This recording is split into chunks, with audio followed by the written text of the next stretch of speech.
오프닝. 죽은 줄 알았던 남자가 돌아왔다. 죽은 줄 알았습니다. 채화영이 그렇게 만들었으니까요. 마동석이 요트에서 사라진 그날 이후 어떤 보도도 없었고 어떤 소식도 없었고 어떤 연락도 닿지 않았습니다. 채화영은 그것이 완벽하다고 생각했어요. 사고였고 실종이었고 세월이 흐르면 사람들의 기억에서도 쓰러질 일이었습니다. 그런데 마동석은 살아 있었습니다. 어딘가에서 복수를 다짐하며 누군가의 손에 의해 버젓이 살아 있었습니다. 기억이 흐릿했고 몸이 완전하지 않았고 자신이 누구인지를 찾아가는 데만도 오랜 시간이 필요했지만 그래도 살아 있었습니다. 그리고 중요한 지금 그 남자는 돌아왔습니다. 채화영의 이름을 가슴속 깊이 품고서요. 마동석이 오장미 앞에 섰을 때 두 사람은 한동안 아무 말도 없었습니다. 오장미는 이 남자가 누구인지 본능적으로 알았고 마동석은 눈앞에 오장미가 누구인지 느낌적으로 알았습니다. 채화영이 지워버리려 했던 자신의 세월 앞에 자신도 몰랐던 딸이 살아서 서 있었습니다. 그 오묘한 감정을 마주한 마동석이 어렵게 꺼낸 말은 딱 한마디였습니다. 내가 너무 늦게 왔지. 그 한마디가 끝없는 복수와 채화영의 단죄를 물어온 오장미의 마음을 녹였습니다. 죽은 줄 알았던 아빠가 살아 돌아오니 끝없던 복수극이 이제야 진짜 마지막이 될 것 같은 기분이 들었습니다. 채화영이 수십 년 동안 흙 속에 꽁꽁 묻어온 것들이 본격적으로 수면 위로 올라오기 시작할 것이었습니다. 오장미는 알 수 없는 든든함이 솟구쳤습니다. 구독과 좋아요는 큰 힘이 됩니다. 한 장 에란을 찾아라.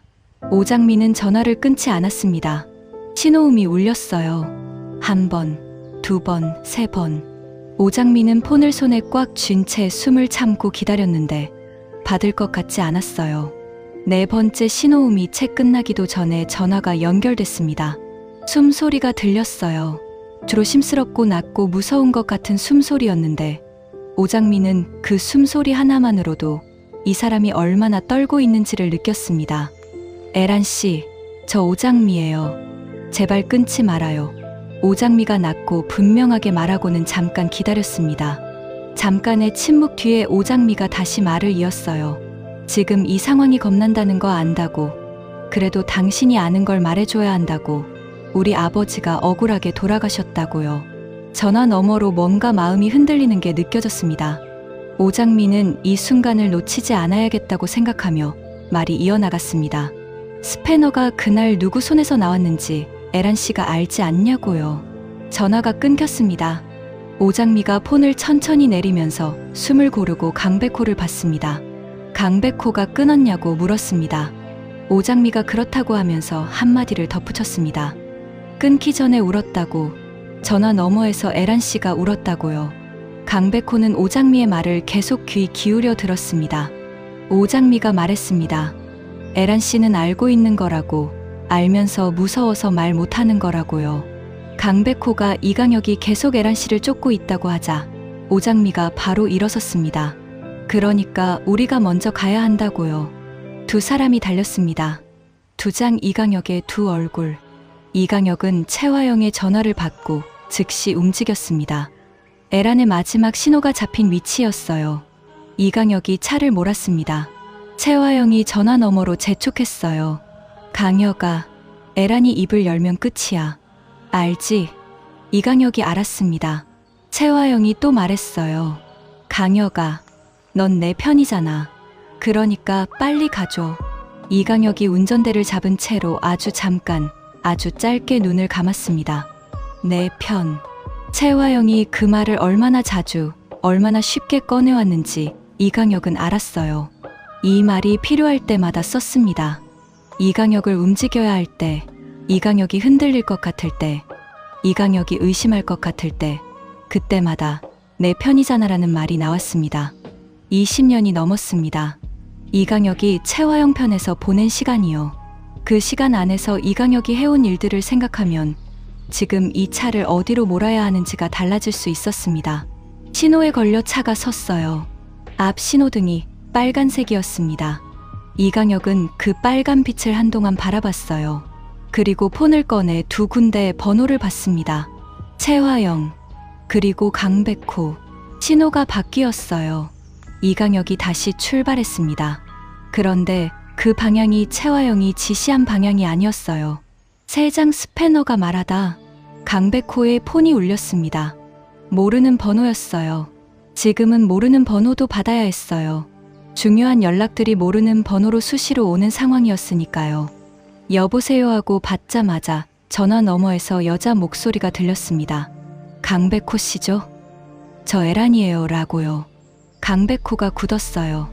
옆에 있던 오장미를 봤고 오장미도 강백호를 봤습니다. 두 사람이 숨을 멈춘 채 서로를 바라보는 동안 강백호가 조용하고 침착하게 말했어요. 네, 저예요. 말씀해 주세요라고요.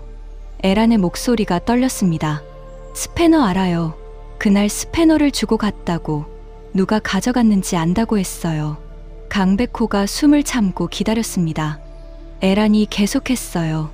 이강혁 실장이라고. 그날 이강혁 실장이 스패너를 들고 나가는 것을 자기 눈으로 봤다고요. 오장미가 강백호 옆에 바짝 붙어서 같이 들었어요. 두 사람이 눈을 마주쳤습니다. 강백호가 지금 어디 있냐고 물었고 에란이 주소를 불렀습니다. 움직이지 말라고, 지금 바로 간다고 강백호가 말하자마자 전화를 끊고 오장미를 봤어요. 두 사람이 달렸습니다. 내장 이강혁이 먼저 도착했다. 그런데 이강혁이 먼저 와 있었습니다. 오장미와 강백호가 골목 안으로 들어섰을 때 건물 앞에 이강혁이 서 있었어요. 이상했습니다. 문 앞에서 막고 선 모양새가 아니라 그냥 기다리고 있는 것 같았어요. 오장미가 강백호 팔을 잡았습니다. 강백호가 봤어요. 이강혁이 고개를 돌려 두 사람을 봤습니다. 셋이 마주 선 순간이었어요. 이강혁이 먼저 말했습니다. 오셨어요 라고요. 오장미가 이강혁을 봤습니다. 채화영 밑에서 20년 동안 수많은 일을 실행한 사람이었어요. 오복기를 죽게 한 사람, 마서린의 죽음에 관여한 사람, 그리고 스패너를 들고 나간 사람. 오장미가 지금 뭐하러 여기 왔냐고 물었습니다. 이강혁이 에란 씨 만나러 왔다고 했습니다. 강백호가 위협하러 온 거 아니냐고 쐐기를 박듯 물었고 이강혁이 잠깐 강백호를 보다가 아니라고 했습니다. 오장미가 그게 무슨 뜻이냐고 물었고 이강혁이 말했어요. 자기도 말해야 할 것 같아서 왔다고요. 오장미와 강백호가 이강혁을 봤습니다. 이강혁이 한마디 더 했어요. 하수인 노릇 이제는 더 이상하지 않겠다고 했습니다. 5장 에란의 증언. 4사람이 방 안에 모였습니다. 에란, 오장미, 강백호, 이강혁이요. 아무도 예상하지 못한 자리였어요. 채화영이 알았다면 기절했을 자리였습니다. 채화영이 위협하려 보낸 이강혁이 오장미와 강백호와 같은 방에서 같은 방향을 보고 앉아 있는 자리였으니까요. 에란이 먼저 입을 열었어요. 목소리가 여전히 떨렸지만 말을 멈추지 않았습니다. 그날 창고 안에 스패너가 있었다고, 오복길 씨 차를 고치러 갔던 날이었다고, 그날 이강혁 실장이 와서 스패너를 집어 들고 나갔고 자기가 그걸 눈으로 봤으며 그날 저녁 오복길 씨 사고가 났다고요. 오장미가 눈을 감았습니다. 아버지. 그 이름을 속으로만 불렀어요. 이강혁이 고개를 숙이고 있다가 말했습니다. 맞다고, 자기가 가져갔다고, 채화영 대표님 지시였다고요. 오장미가 이강혁을 봤어요. 이강혁이 계속했습니다. 오복길 씨 사고를 자기가 직접 낸 건 아니라고. 그러나 그날 스패너가 그 사람 차 아래에 닿도록 자기가 움직였고 채화영 대표님이 시켰고 자기는 그것을 했다고요. 방이 조용해졌습니다. 강백호가 폰을 꺼내며 말했어요. 지금부터 하시는 말씀 녹음하겠다고요. 이강혁이 고개를 끄덕이며 괜찮다고 했습니다. 그리고 말했어요. 오복길 씨 죽음은 채화영 대표님이 지시하고 자기가 실행했으며 마서린 씨 사망도 마찬가지이고 드림그룹 비자금, DNA 검체 조작 전부 그렇다고요. 이강혁의 목소리가 녹음됐습니다. 오장미는 그 목소리를 들으면서 눈물이 날 것 같았어요. 그래도 참았습니다. 아직 끝나지 않았으니까요. 6장 강백호, 최하준이 되다. 드림그룹 이사회실이었습니다. 이사들이 자리를 채우고 있었고 마대창이 상석에 앉아 있었어요. 그리고 강백호가 들어왔습니다. 이사들이 강백호를 봤어요. 겉으로는 평소와 다를 것 없어 보이는 사람이었는데 마대창이 강백호를 보는 눈빛이 달랐습니다. 마대창이 앉으라고 했어요. 강백호가 앉았습니다. 마대창이 이사들을 향해 말했습니다. 오늘 이 자리에 부른 건 드림그룹 경영 문제가 아닌 이 사람이 누구인지를 말하려고 부른 거라고 했어요. 강백호가 살짝 상기되었습니다. 이어서 마대창이 말했습니다. 드림그룹의 진짜 주인은 여기 있으며 강백호 씨이고 이 사람의 원래 이름은 최하준이라고요. 이사회실이 술렁였어요. 마대창이 계속했습니다. 자기 아들 마동석이 살아있으며 최하준은 마동석과 정숙희 사이에서 태어난 자기 손자인 오장미와 함께하게 될 것이라고요. 완전한 침묵이 내려왔습니다. 마대창이 강백호를 보며 말했어요. 이제 잘 부탁하네라고요. 강백호가 마대창을 봤습니다. 마대창이 이어서 말했습니다. 앞으로 우리 집안 사람이고 드림을 잘 맡아달라고요. 강백호가 잠깐 말이 없었어요. 그러다가 말했습니다. 드림보다 먼저 해야 할 게 있다고요. 최화영이 한 일들을 끝까지 밝혀야 한다고. 그게 먼저라고요. 마대창이 고개를 끄덕이며 알겠다고 했습니다. 이사회실 한쪽에서 그 장면을 지켜보던 최화영의 얼굴에서 30년이 무너지는 것이 보였어요. 7장 강준호의 질문. 강준호가 혼자 최화영의 집을 찾아갔습니다. 최화영이 문을 열었어요. 강준호를 봤습니다. 준호야라고 불렀어요. 강준호가 들어갔습니다. 앉지 않았어요. 최화영이 왜 왔냐고 물었고 강준호가 말했습니다. 하나만 물어보겠다고요. 오복길 씨를 죽였냐고요. 최화영이 굳었습니다. 강준호가 말했어요. 이강혁이 말했다고. 스패너 들고 나간 게 최화영 짓이었다고요. 최화영이 이강혁이 그런 말을 했냐고 물었어요. 강준호가 최화영이라고 이름을 불렀습니다. 최화영이 봤어요. 강준호가 말했습니다. 자기한테는 말해달라고요. 최화영이 오랫동안 강준호를 봤어요. 그러더니 말했습니다. 준호야, 나는 그저 살아남으려고 한 건데 그게 잘못이냐고요. 강준호가 당황하며 말했어요. 사람 죽이는 게 살아남는 거냐고요. 최화영이 아무 말도 하지 못했습니다. 강준호가 계속했어요. 자기 어릴 때 버리고 드림그룹 필요하니까 불러서 쓰다가 쓸모없어지면 버리려 하고. 최화영, 나는 당신한테 아들이었던 적이 있냐고요. 최화영이 그저 준호야라는 말 이외에 할 수 있는 게 없었습니다. 강준호가 막았어요. 대답하라고요. 최화영이 입을 열었다 닫았어요. 강준호가 말했습니다. 됐다고요. 그리고 돌아섰습니다. 최화영이 가지 말라고. 넌 내 아들이라고. 지금 혼자라고 했습니다. 강준호가 문 앞에서 멈췄어요. 뒤돌지 않고 말했습니다. 최화영, 당신은 자기를 낳았고 그런데 한 번도 자기 위해서 뭔가를 한 적이 없다고요. 문이 열렸습니다. 강준호가 나갔어요. 최화영이 닫힌 문을 봤습니다. 오래요. 여러분, 그 문은 아주 무거운 문이었어요. 돌아온 사람도 없었고 다시 열릴 기약도 없는 문이었습니다. 8장 마동석의 증언. 재판 전날이었습니다. 마동석이 검사실에 앉아 있었어요. 검사가 사고 당일의 상황을 이야기해 달라고 했습니다. 마동석이 천천히 말하기 시작했어요. 요트에 올랐을 때 최화영이 있었다고. 최화영이 웃으면서 동석 씨, 잘 됐죠. 우리 둘만 있네라고 했다고요. 마동석이 잠깐 멈췄어요. 그 말이 이상했다고. 요트 엔진 소리와 파도 소리와 최화영의 목소리 사이로 발 아래에서 다른 소리가 났다고. 이강혁 실장이 엔진 쪽에 있었다고 했습니다. 그 다음 기억은 물속이었어요. 뭔가에 맞은 것 같았고 의식이 돌아왔을 때는 낯선 섬이었다고요. 검사가 물었습니다. 최화영이 직접 어떤 행동을 했는지 확인해 줄 수 있냐고요. 마동석이 말했어요. 최화영이 직접 하지는 않았다고. 그런데 이강혁이 자기 뒤에 있었고 최화영이 신호를 줬다고. 눈빛으로요. 그 눈빛을 기억한다고 했습니다. 검사가 20년이 넘게 지난 기억인데 확신하냐고 물었습니다. 마동석이 말했어요. 기억이 흐릿해진 건 많다고. 그런데 그 눈빛은 안 지워졌다고. 채화영이 자기를 보는 방식이 그날 처음으로 달랐기 때문이라고요. 검사가 받아 적었어요. 마동석이 덧붙였습니다. 이강혁 씨가 자백한 거 안다고, 그 자백이 맞다고, 자기가 증인이라고요. 9장 채화영과 강준호 마지막 밤. 채화영이 강준호에게 전화를 걸었습니다. 10번이었어요. 강준호가 계속 받지 않다가 11번째에 받았어요. 채화영이 다급한 목소리로 준호야 라고 불렀습니다. 이에 강준호가 엄마라는 말 대신 채화영이라고 대답했습니다. 채화영이 당황하며 말했습니다. 나 이제 혼자라고, 다 떠났다고, 강혁이도 배신했다고요. 강준호는 태연하게 이미 다 안다고 대답했습니다.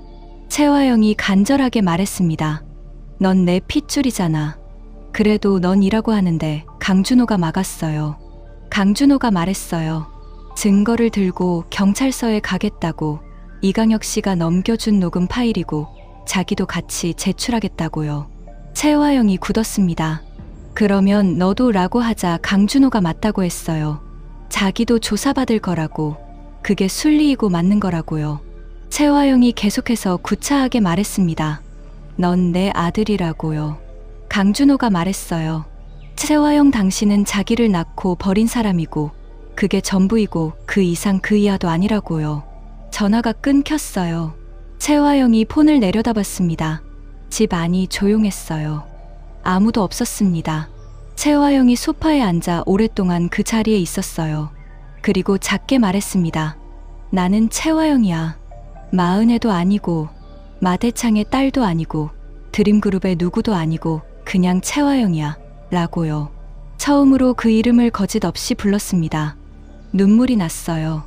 계산 없이, 연기 없이 그냥 눈물이 흘렀습니다. 그동안 평생 쌓아온 모든 것이 한꺼번에 사라지는 밤이었습니다. 채화영에게 그 밤이 길고도 험난했습니다. 10장 법정에서 재판장이 가득 찼습니다. 오장미가 앉아 있었어요. 강백호가 옆에 있었고 정숙희가 있었으며 마동석이 있었습니다. 마대창이 있었어요. 방청석 한켠에 한영자가 앉아 있었고 그 옆에 강준호가 있었습니다. 강준호는 방청석에서 앞을 봤어요. 채화영이 피고석에 앉아 있는 것을요.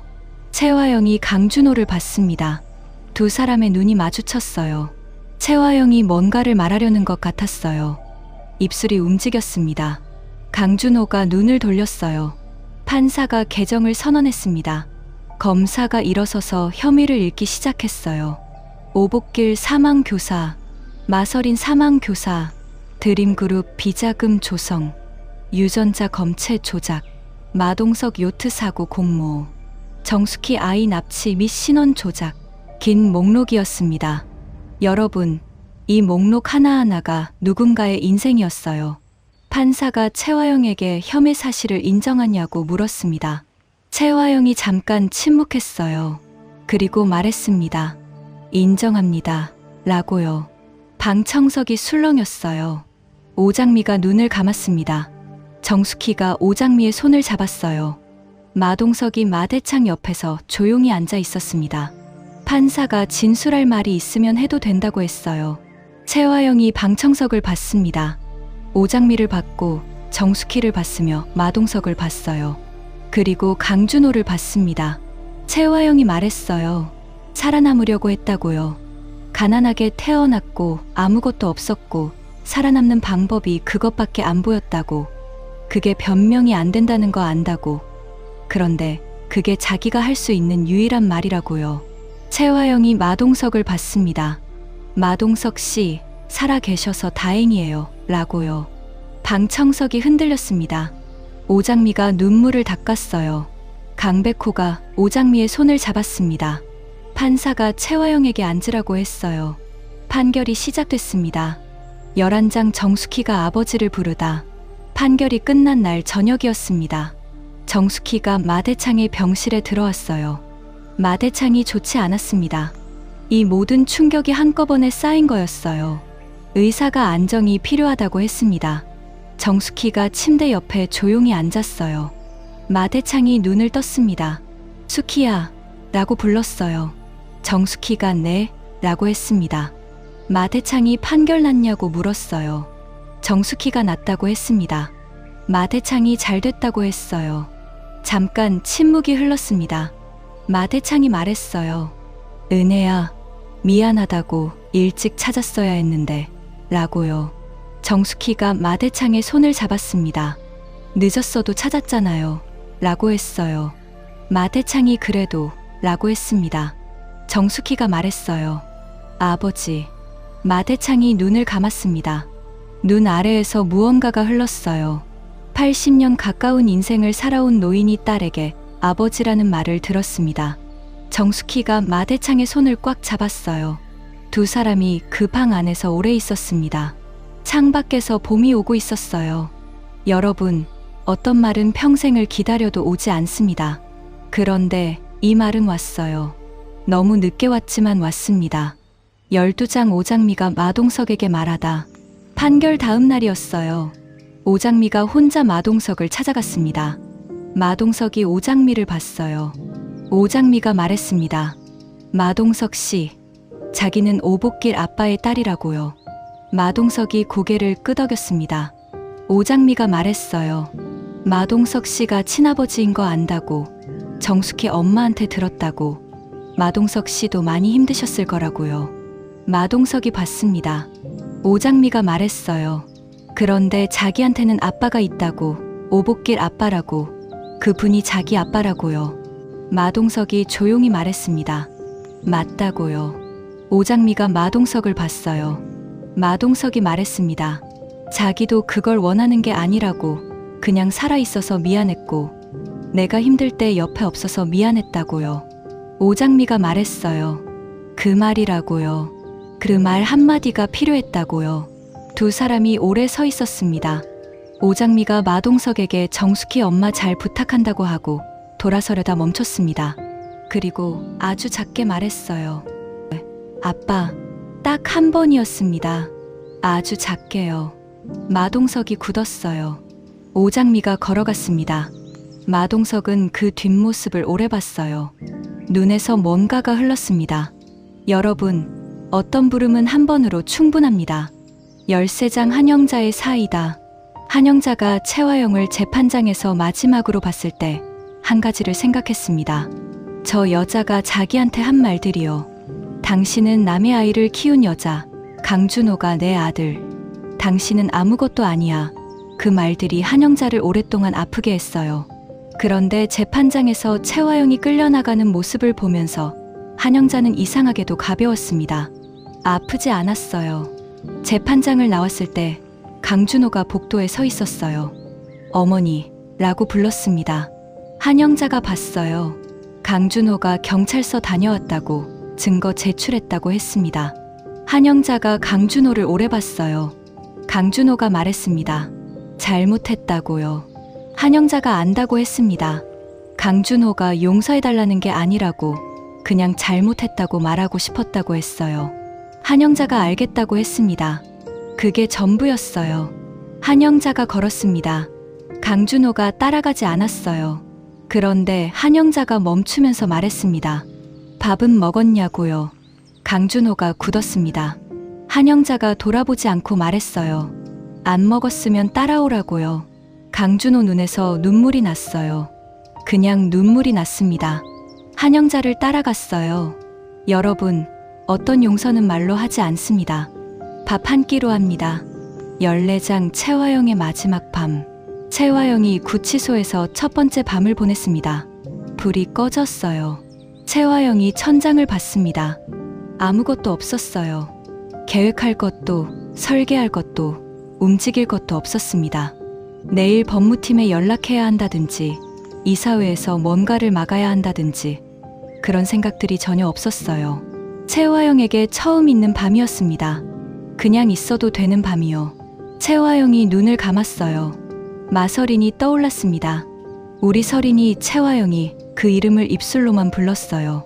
소리 없이요. 마서린이 처음 엄마라고 불렀던 날이 생각났습니다. 3살이었어요. 말이 늦게 트였는데 처음 한 말이 엄마였고 채화영을 보면서 불렀어요.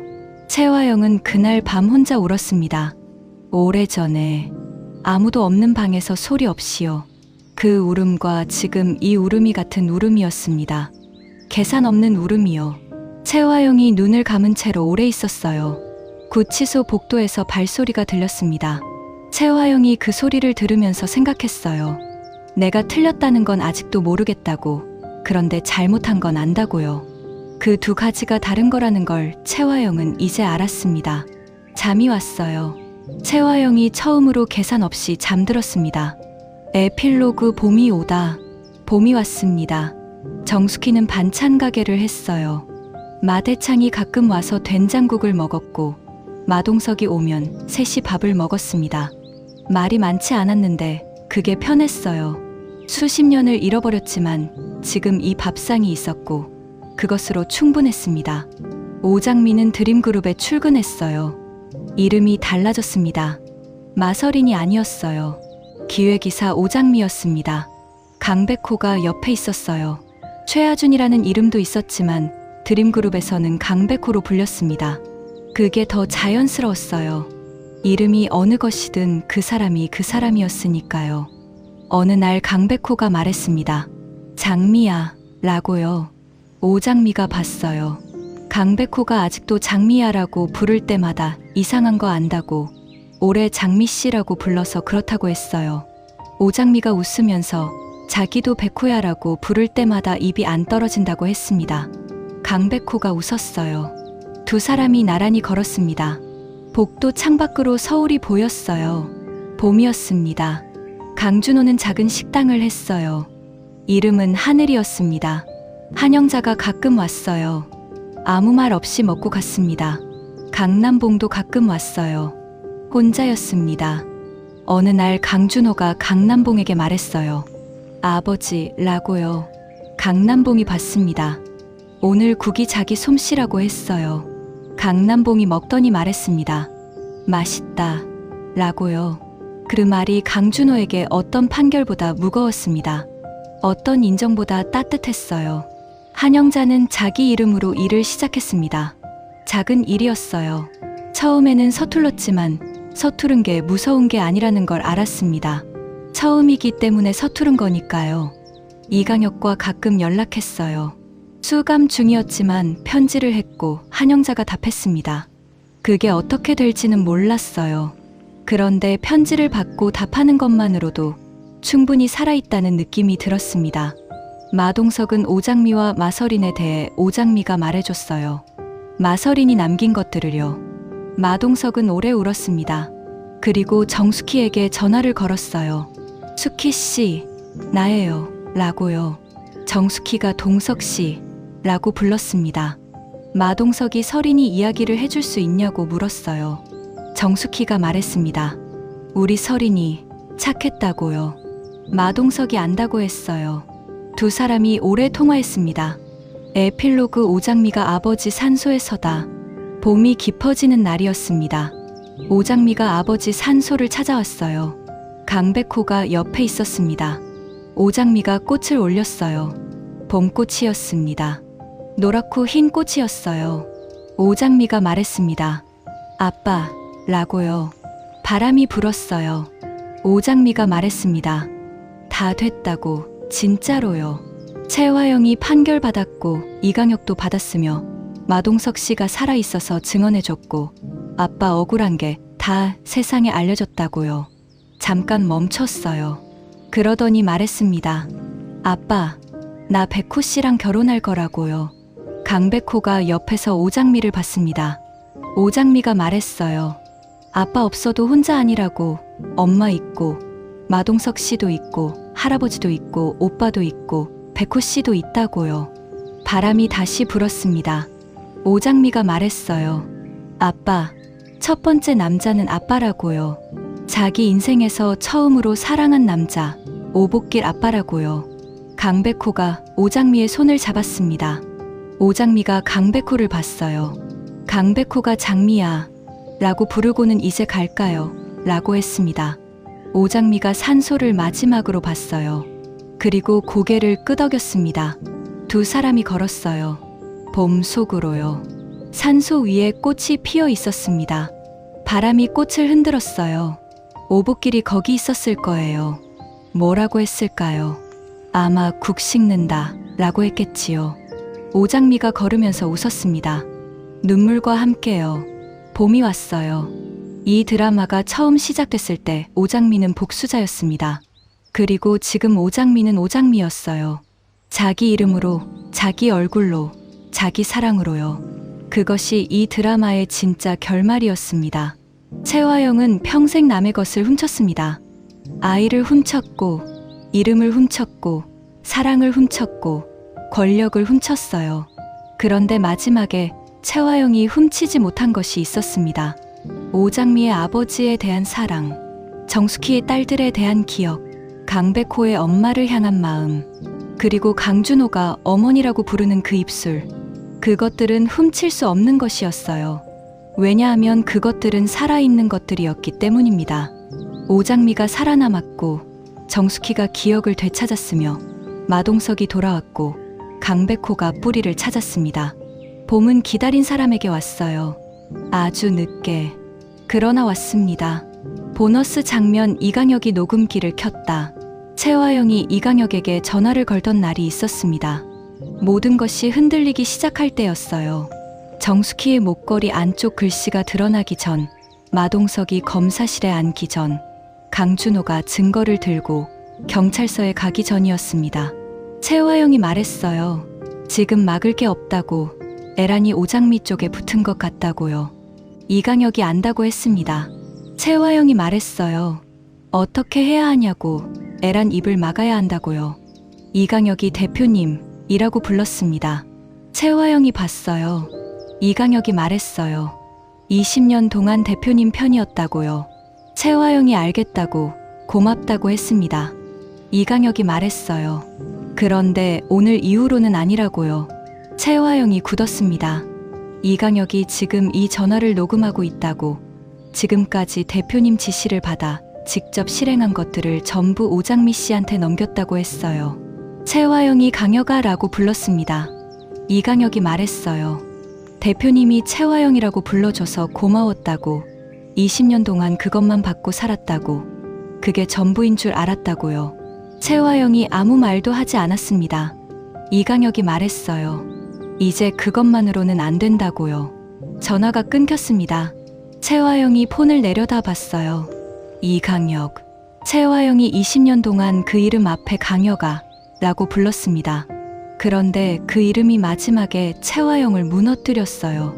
여러분, 사람을 가장 오래 지켜준 사람이 가장 마지막에 돌아서는 법입니다. 보너스 장면. 마서린의 목소리. 오장미가 마서린의 휴대폰을 받은 건 재판이 끝나고 며칠 뒤였습니다. 병원 측에서 유품을 보내왔어요. 그 안에 폰이 있었습니다. 잠금이 풀려 있었어요. 오장미가 폰을 열었습니다. 동영상 파일이 하나 있었어요. 날짜가 있었습니다. 오장미가 재생 버튼을 눌렀어요. 마서린의 얼굴이 나왔습니다. 저 마서린이에요. 라고 했어요. 이 영상이 언니한테 갈지 모르겠지만 가면 좋겠다고요. 오장미가 숨을 참았습니다. 마서린이 말했어요. 채화영한테 속은 거 안다고. 근데 채화영이 잘해준 것도 있다고. 진짜인지 연기인지는 모르겠지만 어릴 때 밥 먹여주고 재워준 사람은 채화영이었으니 헷갈린다고요. 마서린이 잠깐 멈췄어요. 그러더니 말했습니다. 근데요, 언니. 정숙희 엄마 만나고 싶다고요. 자기가 직접 못 갈 수도 있으니 언니가 대신 전해달라고. 서린이가 엄마 딸로 살고 싶었다고요. 오장미가 눈을 감았습니다.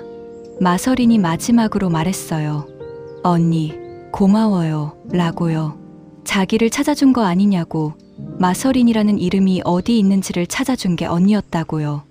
영상이 끝났습니다. 오장미가 오래 앉아 있었어요. 정숙희에게 전화를 걸었습니다. 엄마, 라고 불렀어요.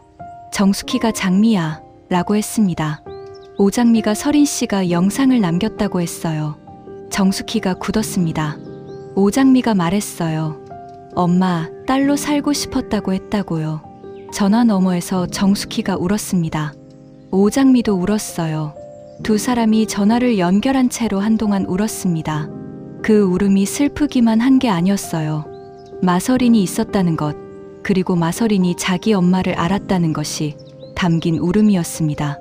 보너스 장면 오복길에게 오장미가 아버지에게 편지를 썼습니다. 산소에 다녀온 날 밤이었어요. 아빠에게 오늘 다녀왔어요. 봄꽃 올렸어요.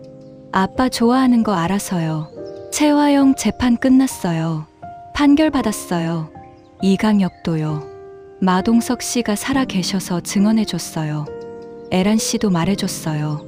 스패너가 이강혁 손에서 나온 거 밝혀졌어요. 아빠, 억울하지 않아요. 이제. 오장미가 펜을 멈췄습니다. 그리고 다시 썼어요. 나 백호 씨랑 결혼해요. 아직 날짜는 안 정했는데 정하면 알려줄게요. 아빠 없어도 혼자 아니에요. 오장미가 편지를 접었어요. 봉투에 넣었습니다. 그리고 옆에 뒀어요. 다음에 산소 갈 때 가져가려고요.